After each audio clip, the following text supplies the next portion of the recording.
What's going on, guys? Unknown Player here, and today this video is going to be a general news roundup with loads of different bits of info that emerged from PSX and Bungie and interviews and tweets, and generally some cool things that are worth knowing about the upcoming Dawning event. Quite a variety of things to go over in this video, like a brand new Kiosk arriving in the tower, there's some new gear, a lot more detail on how to get the Thunderlords beyond just the fact they've got new quests, also a few other things as well. So let's begin quickly with the new emotes that you can spot in the PSX gameplay. There's literally a few seconds of footage, but you can spot the guys on the left doing some new emotes. Comment down below which ones that you recognize and which the dances and emotes that you know. Some people are saying there's a running man in there, which is probably right and would be pretty cool. And apparently there's also a cabbage patch in there too. But wherever these are, there you go. These are some of the new emotes. And of course, these will be available from Eververse like they always are, which I'll get into later in the video. There's also, of course, the good game emote, which is free from the record book.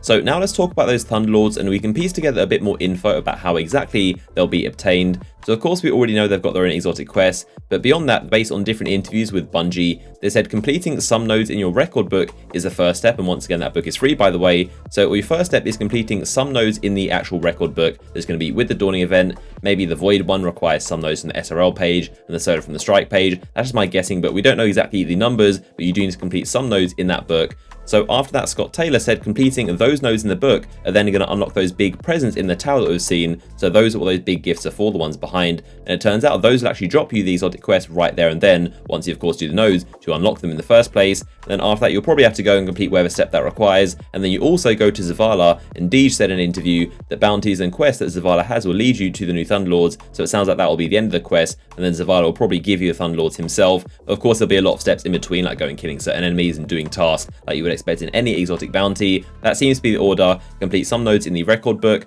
open the big presents in the tower, and then of course finish it with the steps from Zavala.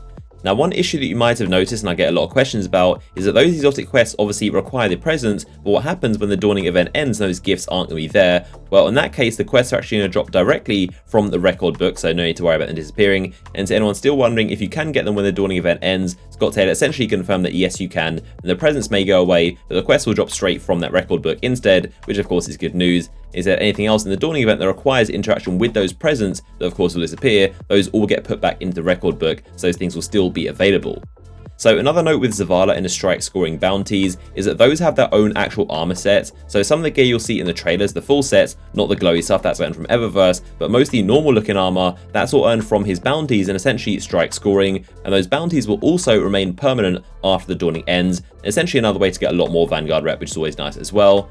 Now, from the Dawning, Zer will also no longer sell ornaments at all. The exotic ornaments, they've been removed from his inventory. Instead, there's going to be a brand new kiosk coming into the tower with the Dawning. No one knows where it's going to be, but there's going to be a kiosk. And of course, this is going to allow you to select any exotic weapon ornament that you want. You can simply buy it. I know a lot of people are going after that moon glow, the black and gold one for the Hawk Moon, and some of the other very popular favorites. And buying the Radiant Treasures is of course completely RNG dependent, which is not a good combo when it comes to spending your real life money. So now if you want moon glow, if you want anything else, just go buy it, and it's going to cost 25 silver dust, the exact same as Zer, but now all of them are going to be on offer for you. You can pick whichever you want. Still on the expensive side of 25 silver dust, if you ask me, but at least it's a step forward, and it saves you from having to wait every single week for Zer to finally sell the ornament you want, or just going down the money RNG route and trying to hopefully get one from a Radiant Treasure from Eververse.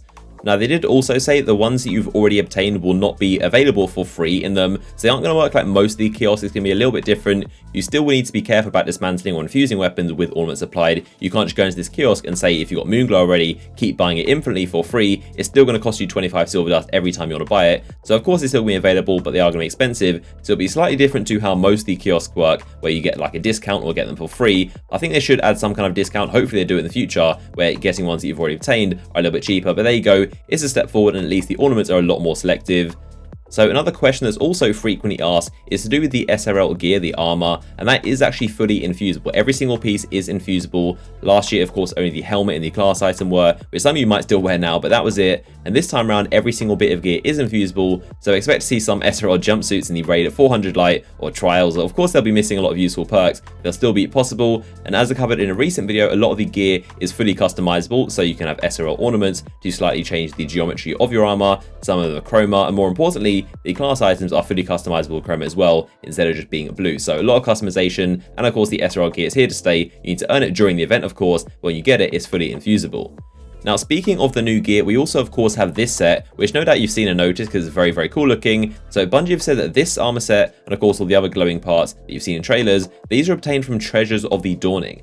Now, obviously, by that name Treasures, you know that involves Eververse, and it makes sense because they did say in the trailer there'll be new treasures, which we now know is the sort of new loot package called Treasures of the Dawning. It's the same as the Treasures of the Lost in the festival event, but these will be available from TES, although I would definitely also expect these to be earnable as well in-game, or farmable at least. Every single treasure package from TES is always earnable or purchasable as both options. They always differ in how many you can get, but with Sterling Treasures, the Radiant Treasures, and also the Treasures of the Lost, they can all be earned in-game either once a week or once per character, certain activities, or through a quest. The worst case scenario is that it's the same as the festival and you only get one per character, which would be definitely very bad, but they got a lot of negative feedback from the festival about that, so I'd like to think they probably learned from the feedback about everything in festival being locked behind a paywall, so I feel like they probably will have a way to repeatedly grind for these loot packages. So there you go, this is basically the new Treasures of the Lost equivalent in the Dawning, but like I said, they always have some kind of way to earn them in game. The question is how many, and of course we'll have to wait to find out. So another pretty cool fact that's definitely nice to know is that if you don't manage to complete your record book within the 3 weeks of the Dawning being live, you can still finish them off when the Dawning ends and SRL goes into private matches. You can still even complete the year 1 SRL record book if for whatever reason you wanted to. That is very good news if you might be on holiday or away during the Dawning, or maybe not playing Destiny as much. You can still of course complete that record book, which is very good to hear. And I wonder how private matches will actually work in SRL, because theoretically you go in solo and always come first and set records as long as you're not crashing into things. So SRL will definitely be very easy with that 5 people crashing into you, so I guess there's a possibility if you still want to wait until after the event. So overall, this Dawning event seems a lot more permanent than any live event we've gotten so far in Destiny. Almost everything I've mentioned in this video is all along the lines of things lasting after the event ends. So obviously the themes and decorations will be gone and you won't be able to earn any more SRL gear, but the quests, the exotics, the strike scoring, and even the SRL mode, they'll all still be viable after it ends, in addition to of course the record book, which is definitely nice to know.